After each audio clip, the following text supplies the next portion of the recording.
เชิญทุกท่านประนมมือขึ้นขณะนี้เจ้าพระคุณสมเด็จพระมหาธีราจารย์กรรมการมหาเถรสมาคมเจ้าคณะใหญ่หนเหนือเจ้าอาวาสวัดประเชษฐพลวิมลมังคลารามกำลังจุดเทียนธูปบูชาพระรัตนตรัย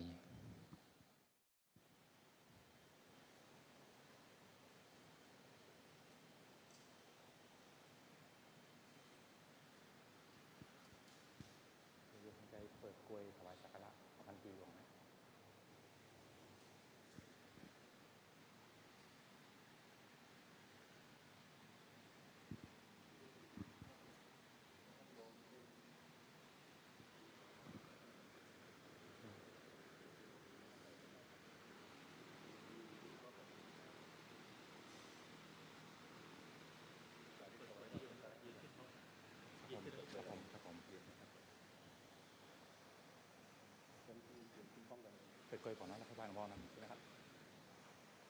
ขอเชิญทุกท่านลุกขึ้นยืน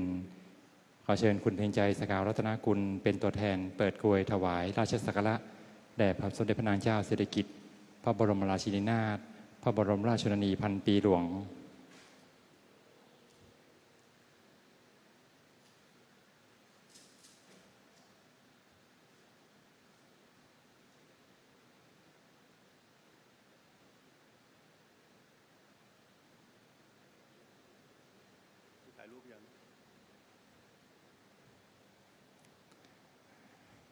ขอเชิญทุกท่านนั่งลง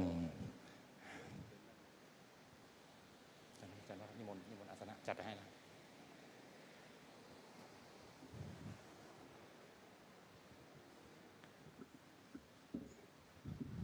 ขอเชิญทุกท่านกราบเจ้าพระคุณสมเด็จพร้อมกัน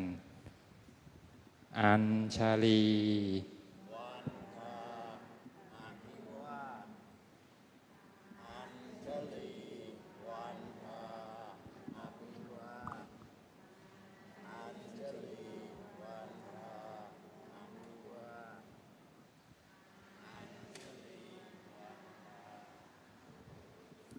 วันนี้เจ้าพระคุณสมเด็จพระมหาธีราจารย์กรรมการมหาเถรสมาคมเจ้าคณะใหญ่หนเหนือเจ้าอาวาสวัดพระเชษฐพลวิมลมังคลารามเมตตามาเป็นประธานและให้โอวาทแก่ผู้ปฏิบัติธรรมเนื่องในวันเฉลิมพระชนมพรรษาสมเด็จพระนางเจ้าสิริกิติ์พระบรมราชินีนาถพระบรมราชชนนีพันปีหลวงขณะนี้ได้เวลาสมควรแล้วกล่าวขอกราบอาราธนานิมนต์เจ้าพระคุณสมเด็จได้ให้โอวาทแก่ผู้ปฏิบัติธรรม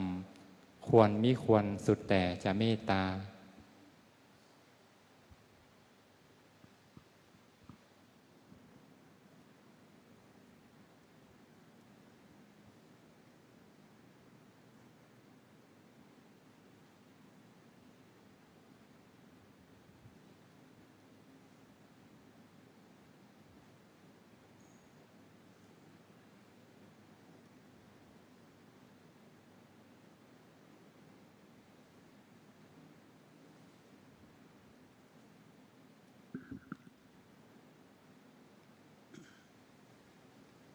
ขอแสดงกัลยาณธรรมต่อท่านพระเถรานุเถระ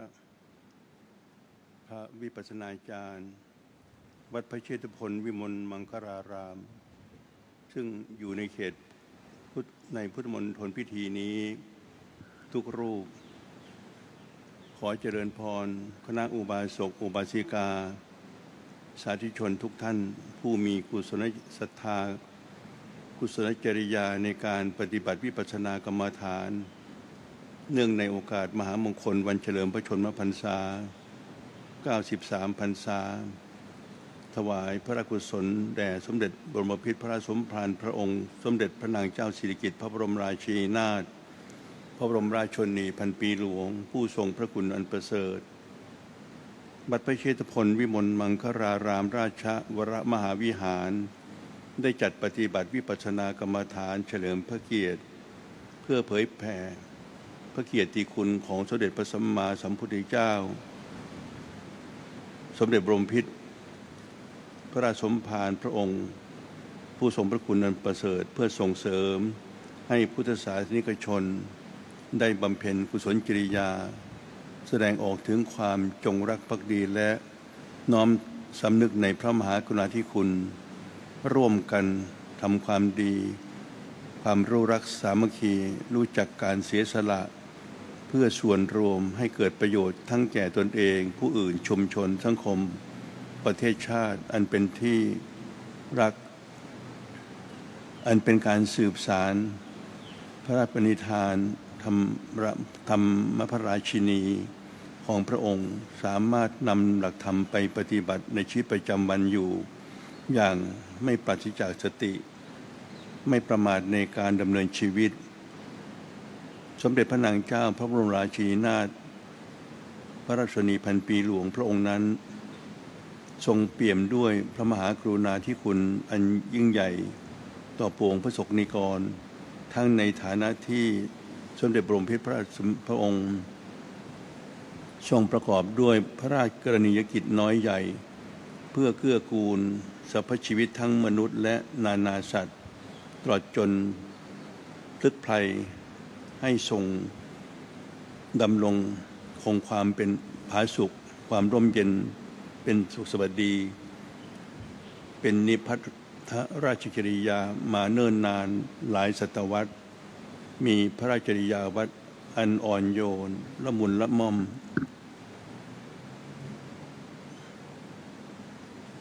ส่วนล้วนแฝงด้วยพระราชกุศโลบายน้อมน้าวใจพระสงฆ์นิกรให้ตั้งตนอยู่บนวิถีแห่งความดีงามให้รู้จักความภาคเพียรพยายามโดยยึดถือประโยชน์ส่วนรวมยิ่งกว่าประโยชน์ส่วนตนสะท้อนความละเอียดอ่อนในพระกมลอันสุขุมดำพีรภาพเป็นที่ซาบซึ้งตึงใจของคนไทยโดยทั่วหน้าทรงชโลมจิตใจของพระสงฆ์นิกรให้คลายความรุ่มร้อนแห้งแล้งกับชุ่มเย็นทรงแผ่พระเมตตากรุณาการุณยกิจไปถึงประชาชนทุกหมู่เหล่าทรงสร้างสรรค์พลังแห่งความเป็นมารดาผู้รักและปรารถนาดีต่อบุตรอย่างจริงใจดังนั้นพระองค์จึงทรงประทับมั่นเป็นมิ่งขวัญในดวงใจของพระสงฆ์นิกรชาวไทยในฐานะแม่แห่งแผ่นดินไทยมาโดยตลอดกาลท่านสาธุชนทั้งหลาย วิปัสสนากรรมฐานนั้นได้มีแนวปฏิบัติอยู่ในหลักของการทำสมาธิลงสู่หลักการปฏิบัติ4ประการคือในกายในเวทนาในจิตในธรรม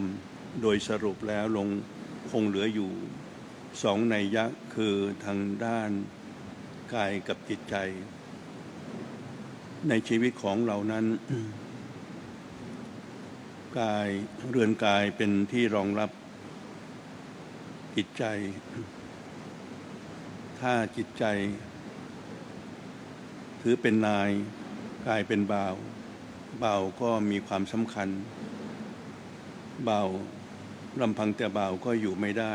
ลำพังแต่กายเราก็อยู่ไม่ได้ถ้าไม่มีจิตใจถ้ามีแต่ร่างกายก็เป็นศพถ้ามีแต่จิตอย่างเดียวก็เป็นผีเพราะนั้นเมื่อ2อย่างนี้รวมกันจึงจะมีความสมบูรณ์ชั้นใดในการปฏิบัติวิปัสสนากรรมฐานมีมากมายหลายอย่างหรือเมื่อรวมลงแล้วก็เหลืออยู่4อย่างโดยสรุปก็เหลืออยู่2อย่างนั่นก็คือกายกับใจเมื่อนำมาสู่การปฏิบัติในวิถีประจำวันของชีวิตครอบครัวตลอดถึงประเทศชาติบ้านเมืองในปัจจุบันเราก็จะเห็นได้ว่า ร่างกายเราเปรียบเหมือนประเทศชาติเรามีแต่ร่างกายมีแต่ประเทศชาติอย่างเดียวแต่ถ้าเราไม่มีจิตใจกายเราก็ไม่สามารถจะดำรงอยู่ได้โดยสวัสดีเพราะฉะนั้นใจเป็นนายกายเป็นบ่าวเราต้องให้ความสำคัญทั้งในส่วนของร่างกาย พื่อรองรับความสำคัญในส่วนจิตใจที่เป็นส่วนที่สูงที่สุดในชีวิตประจำวันของเรา ดังนั้นเราจึงได้มาร่วมกัน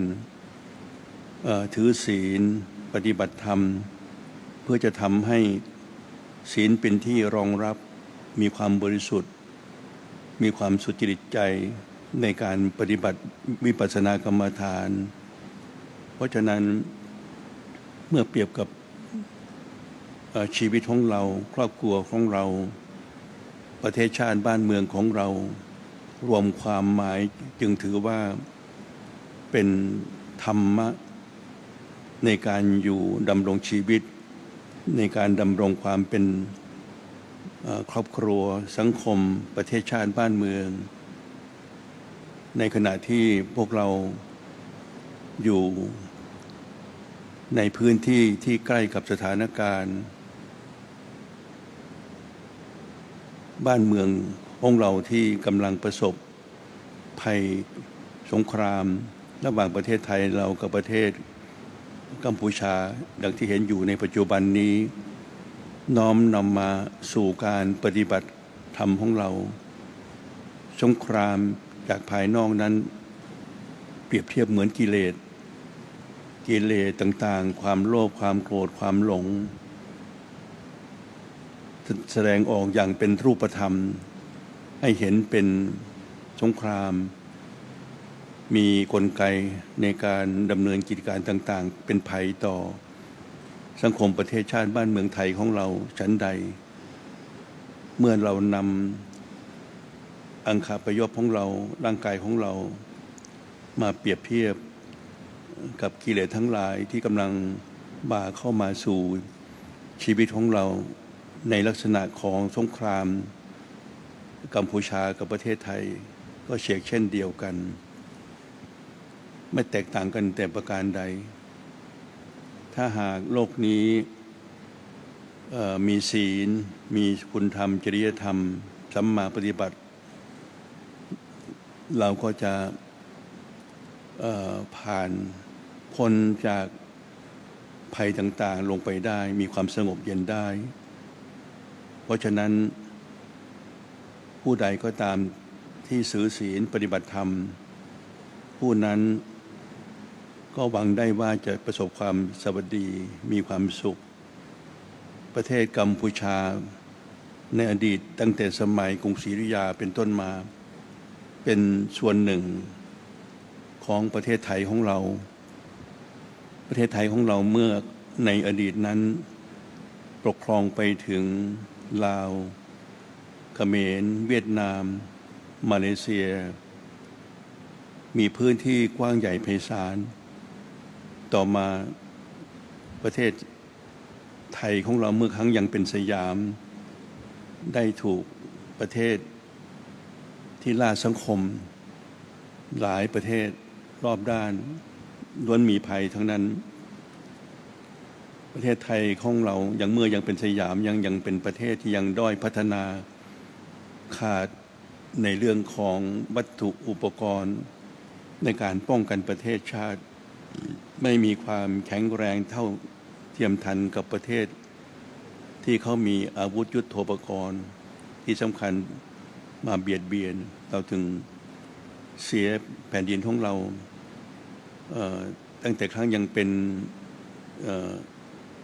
อยู่ในรัชสมัยต้นๆของกรุงรัตนโกสินทร์ครั้งสุดท้ายเป็นครั้งที่14เราได้สูญเสียประเทศไปเหลืออยู่น้อยนิดและในน้อยนิดนั้นตกเป็นเมืองขึ้นของอยู่ในเราต้องยอมเสียทั้งทรัพย์สินและดินแดนไปให้ประเทศฝรั่งเศสในส่วนของประเทศลาวเขมรเวียดนามมาเลเซียตกไปอยู่ในครอบครองของประเทศต่างๆในตอนใต้ของประเทศสยามนั้นก็ตกเป็น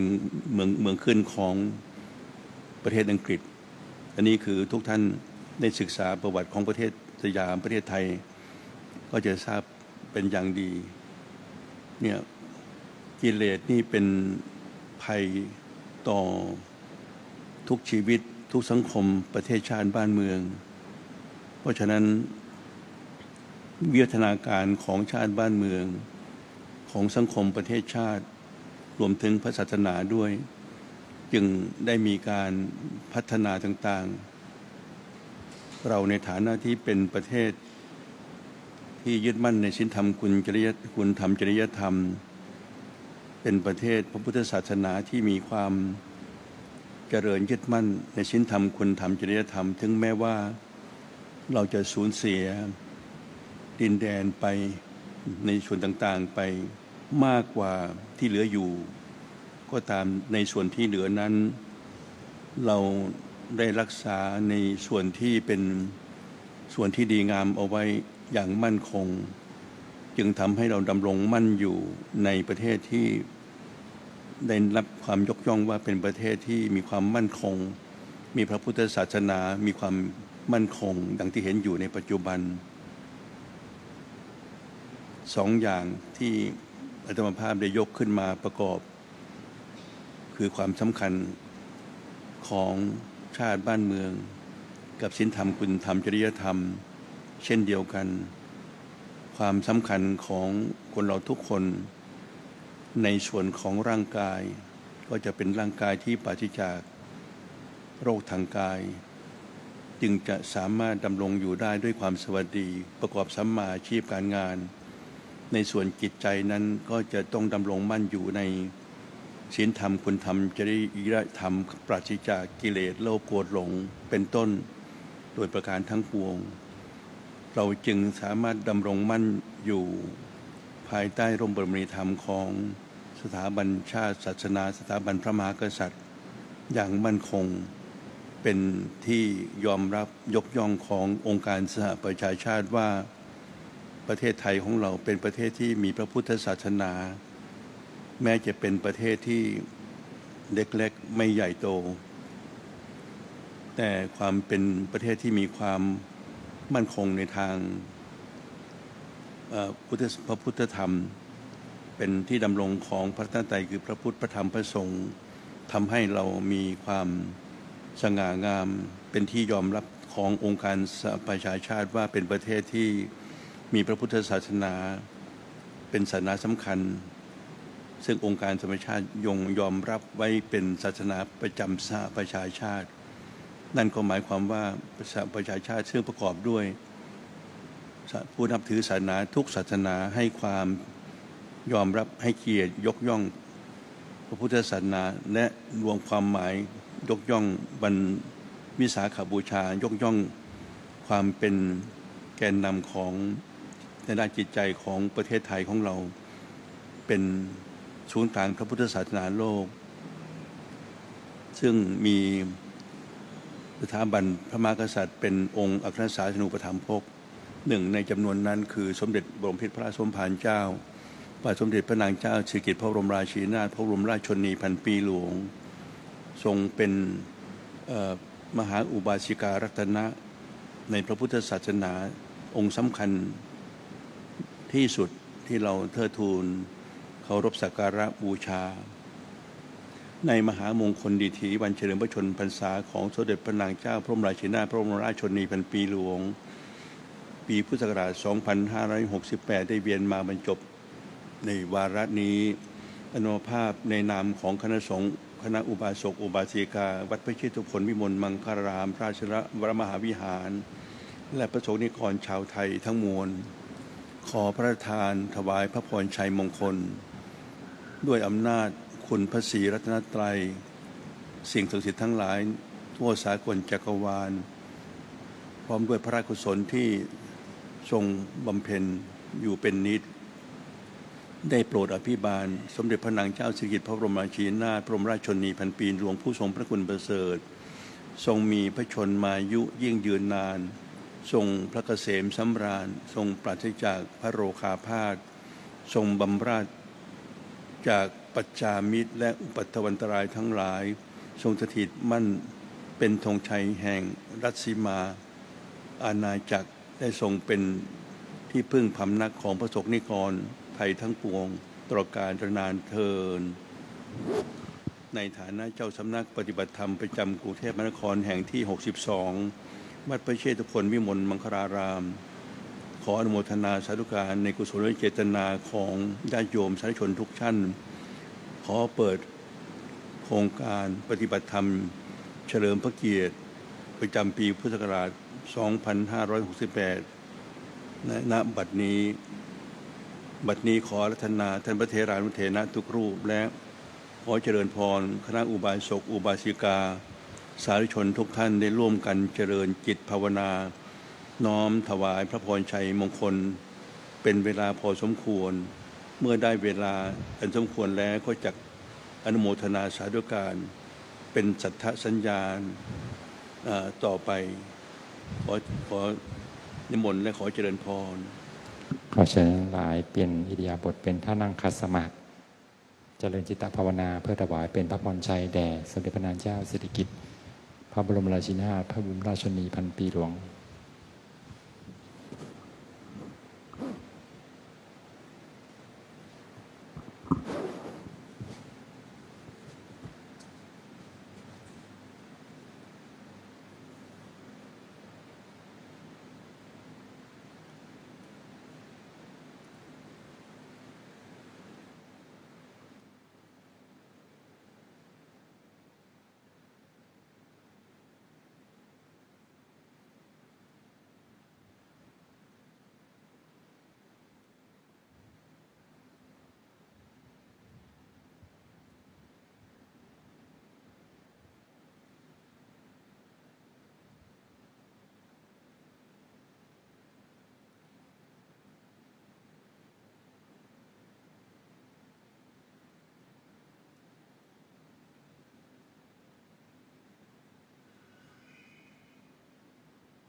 มหา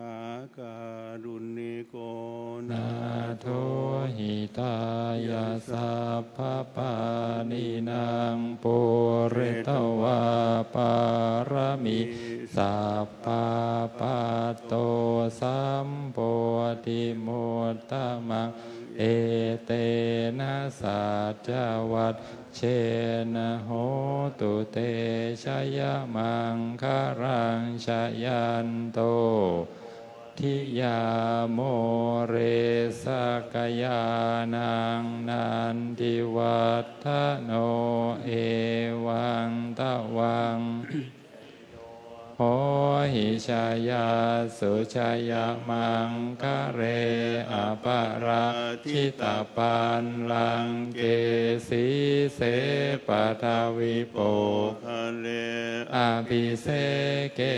สัพพพุทธานังอะคัปปัตโตปะโมทติสุนัขขัตตังสุมังคารังสุปะภาตังสุโหติตังสุขโนสุโมโหโตจะสุยิทังพระมจาริสุปาทักขินังกายกรรมังวาจากรรมังปะทักขินังปะทักขินังมโนกรรมังปานิทิเตปะทักขินาปะทักขินานิกัตวานารพันตาเทปะทักขิเน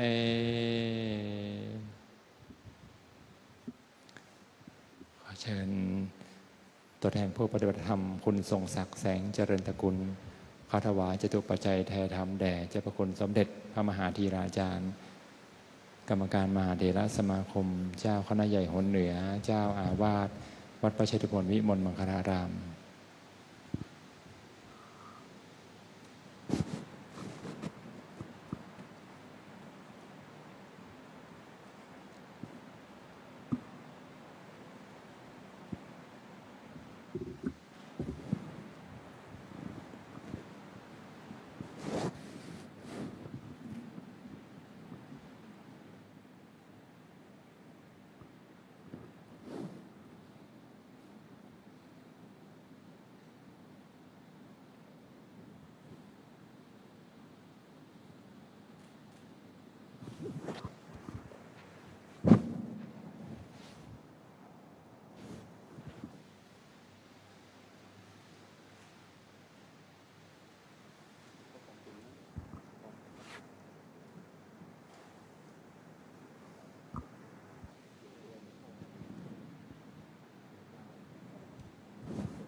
ต่อไปขอเชิญผู้ทำทุกท่าน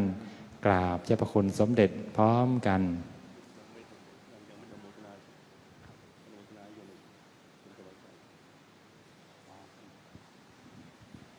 รับพรนะ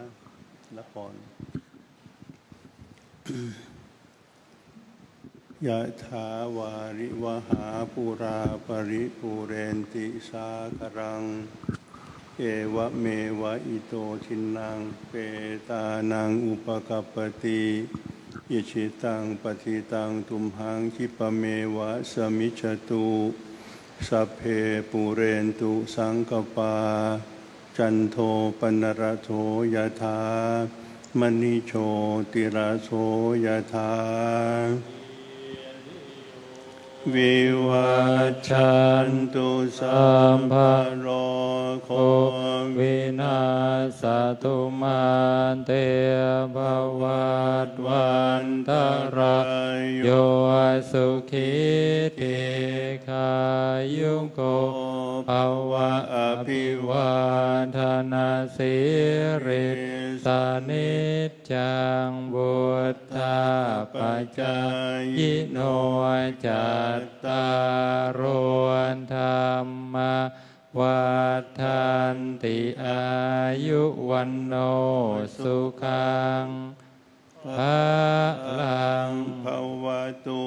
สัพพมังคารังรักขันตุสัพพะเทวตาสัพพะพุทธานุภาเวนัสสทธาโสทิ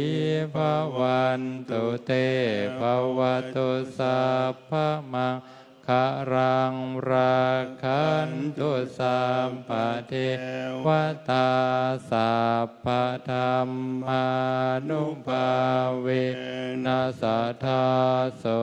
ทิภวันตุเตภวตุสัพพมังคารังรักขันตุสัพพะเทวตาสัพพะสังฆานุภาเวนัสสทธาโสทิภวันตุเตเมื่อวันที่5ที่6ที่7ที่ผ่านมาอาตมาพร้อมด้วยคณะสงฆ์วัดพระเชตุพนได้รับนิมนต์จากคณะสงฆ์ประเทศจีนและชาวจีนนิมนต์ไปเยือนประเทศจีนประเทศจีนเขามีพระพุทธศาสนาที่ยังหลงเหลืออยู่พุทธศาสนาของเขายังเหลือร่องรอยของความมั่นคงที่สืบทอดมาตั้งแต่ครั้งพุทธกาลสืบมาจากถังซัมจั๋งได้ไปสืบมาจากประเทศอินเดีย แต่ตอนต้นมีมากมายมีประมาณที่ยังเหลืออยู่ตอนนี้ประมาณที่ถูกเบียดเบียนไปก็ยังเหลืออยู่200 กว่าวัดวัดนี้ที่ไปอยู่บนภูเขาโอ้โหเขายิ่งใหญ่มากทั้งภูเขาเป็นวัดหมดเลยมีพระอยู่ไม่มากเท่าไหร่ประมาณ150 องค์ยิ่งใหญ่วัดนี้เป็นวัดหนึ่งที่มีอายุยืนยาว1,500 ปียังอยู่มีพระมีพวกโอบาสกอุบาสิกาที่นับถือเหมือนพวกเราเนี่ยตอนแรกก็เป็นเทรวาสเหมือนของเราเนี่ยแต่ตอนหลังมานี่ก็เป็นมหายานก็ยังนับถือยังเคร่งครัดนี่เป็นมาไปหลายครั้งแล้วในประเทศจีนนี่ประมาณ 4-5 ครั้งแล้วครั้งนี้เลยมีเวลาน้อยไปพอกลับมาปั๊บก็วันที่7กลางคืนมาถึงนี่ตี 3ฝนมันตกทั่วอินเดียถึงทั่วประเทศจีนจะเดินทางจากเมืองหนึ่งไปเมืองหนึ่งมันก็ไกลมากมันประเทศใหญ่ไม่เหมือนของเราเล็กๆก็เลยเสียเวลาบางทีไปบางเมืองนี่ก็ต้องไปอยู่รอเครื่องบินอยู่ประมาณ 5-6 ชั่วโมงกลับมาถึงวัดตี 3ลงขึ้นเป็นวันที่8ก็ได้มีงานตอนเช้า6 โมงเช้าที่กุฏิแล้วก็มางานที่พระอุโบสถจัดงานประกอบพิธีนวัคหามยุทธธรรมถวายสมเด็จพระพันปีหลวงวัดพระเชตุพนได้ร่วมกับทางคณะสงฆ์10 กว่าจังหวัด17 จังหวัดโหนเหนือมาจัดพิธีแบบนวัคหายุทธธรรมแบบล้านนาแบบทางเหนือมาเนี่ยต่อประทำต่อวันที่8วันที่9ไปไหนวันที่9ทำงานแล้ววันที่10ไปน่านครับอ๋อวันที่9ไปช่วยน้ำท่วมจังหวัดน่านออกแต่เช้าเลยนี่ก็กลับมาดึกเหมือนกันวันที่10ไปไหนมีงานที่วัดงานอะไรงานโยมวันที่11เมื่อวานนี้ก็ไปวันเกิดของท่านพลเอกประวิตรท่านประวิตรท่านดูแลทางตะวันออกของประเทศไทยตั้งแต่ประเทศลาวลงมาชายแดนทั้งหมดไปถึงภาคใต้หมดเลยแบบนี้เรียกว่าทางการทางนโยบายภาค 2ภาค 1ก็ดูแลมาไป 2-3 ครั้งแล้วครั้งแรกก็ไปช่วยเอาของไปช่วยทหารชายแดนครั้งที่2ก็ไปช่วยทหารที่ไปเหยียบกับระเบิดที่เขาวางไว้ขาขาดไป2 ครั้งในเรื่องไปช่วยทหารที่เจ็บป่วยอยู่ที่โรงพยาบาลแล้วก็ครั้งที่3ไปไหนก็เลยตอนนั้นก็ไปช่วยน้ำท่วมทางเมื่อวานนี้ที่จังหวัดน่านที่จริงตอนที่น้ำท่วมเนี่ยตัวน่ากลัวมากข่าวนี้มันแรงมากไปหลายวัดเหมือนกันวัดหนึ่งที่น้ำท่วมมากที่สุดก็คือที่วัดหนองบัวท่วมมาถึงในโบสถ์เนี่ยขนาดนี้ท่วมถึงธรรมาสน์เครื่องธรรมาสน์เลยถึงพระประธานเป็นศิลปะโบราณวัตถุงดงามมากแบบเดียวกับวัดเชียงทองที่ประเทศลาวทำสวยมากนี่แหละกำลังเสนอให้กรมศิลปากรเข้าไปบูรณะก็เป็นห่วงที่คำพยากรณ์เขาว่ากรุงเทพของเราคงจะไม่พ้นไม่รู้จะรอดหรือเปล่าเพราะมันจะใช้เวลาหลายปีจากปีนี้ไปจนถึงปีพ.ศ. 173เพราะพวกญาติโยมก็เตรียมตัวไว้กันแล้วกันพวกเรานี่กลัวแต่น้ำคือกิเลสแต่ว่าน้ำไม่ใช่น้ำกิเลสคือน้ำจริงๆนี่เราก็ต้องเตรียมไว้เหมือนกันนะเผื่อไว้ แต่แถวนี้เมื่อก่อนมันเป็นทะเลมาก่อน15 จังหวัดเมื่อ1,000 ปีมาแล้วภาวะโลกร้อนนี่ไปมาแล้วนะที่ไอซ์แลนด์ไม่ใช่ไอซ์แลนด์ที่ใกล้ๆกับอังกฤษนะไอซ์แลนด์อยู่สวีเดนนอร์เวย์เมื่อ1,000 ปีก่อนแล้วนี่ภูเขาไฟมันระเบิดพุ่งขึ้นมามันดันแผ่นดินตรงนั้นออกไปโอ้โหไปไกลเลยถ้านั่งเครื่องบินจากสวีเดนนอร์เวย์ไปเครื่องบินบินไป3 ชั่วโมงมันดันไปตอนนี้ที่ญี่ปุ่นก็เกิดขึ้นเมื่อเร็วนี้แล้วก็รัสเซียก็เหมือนกันเนี่ยโ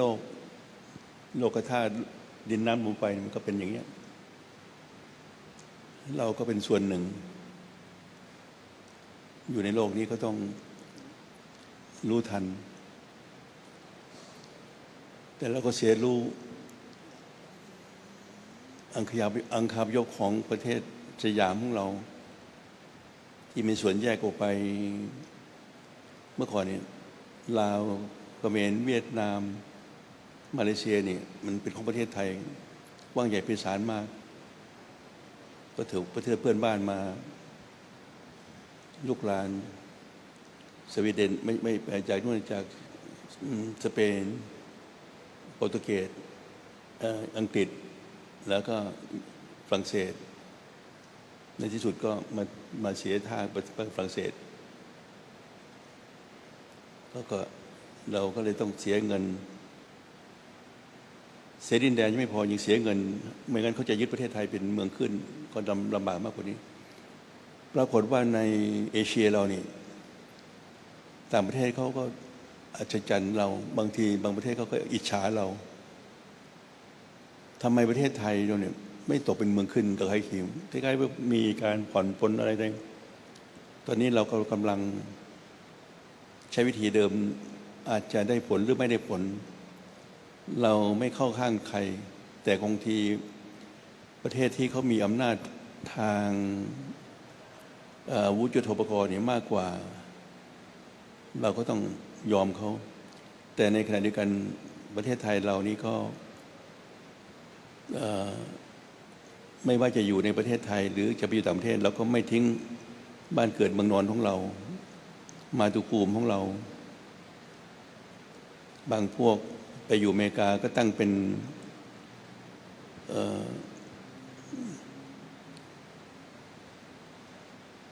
หน่วยรักชาติของเราขึ้นที่โน่นอยู่ที่ไหนก็ตั้งของไปอยู่ฝรั่งเศสก็ตั้งกันเพราะก็ช่วยกันอีกพวกหนึ่งก็เข้าอเมริกาอีกพวกหนึ่งก็เขาที่นี่พวกหนึ่งเขาต่างคนเขาพ้นสุด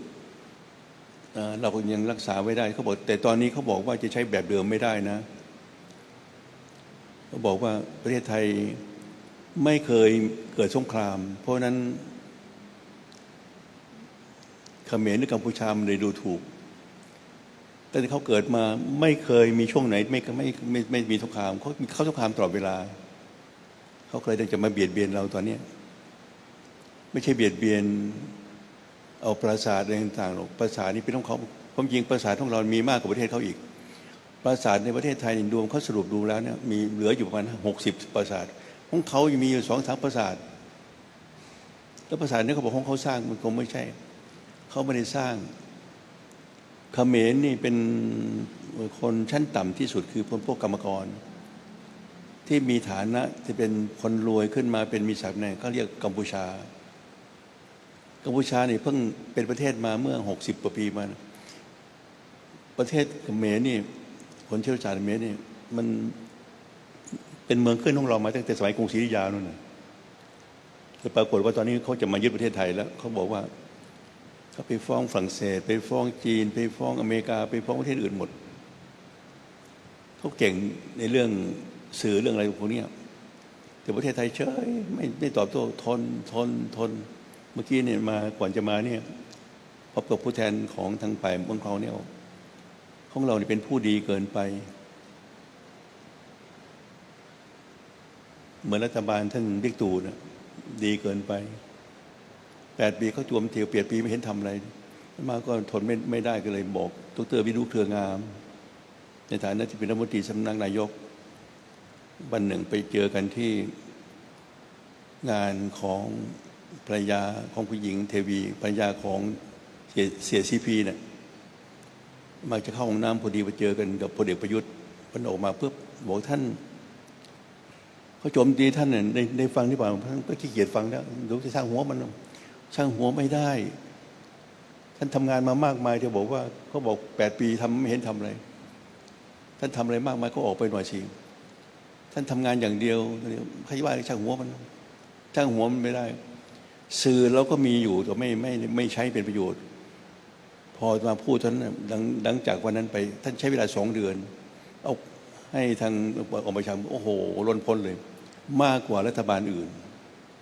ตอนนี้โอ้โหรัฐบาลบิ๊กตู่ดีที่สุดที่ถึงเมื่อก่อนด่าบิ๊กตู่ด่ารัฐบาลตู่ตอนนี้เรียกร้องให้บิ๊กตู่มาต่อแล้ว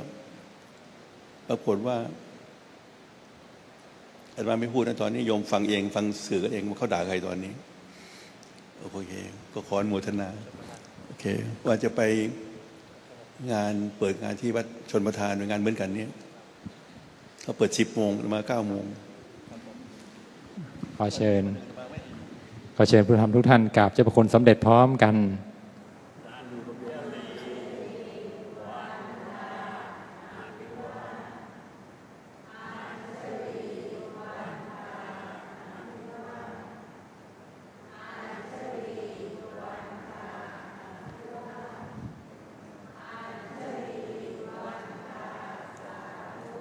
สาธุกราบขอบพระคุณในความเมตตาของเจ้าพระคุณสมเด็จพระมหาธีราจารย์กรรมการมหาเถรสมาคมเจ้าคณะใหญ่หนเหนือเจ้าอาวาสวัดพระเชตุพนวิมลมัคคารารามที่เมตตามาเป็นประธานและให้โอวาทแก่ผู้ประธรรมด้วยความเคารพอย่างสูงครับผม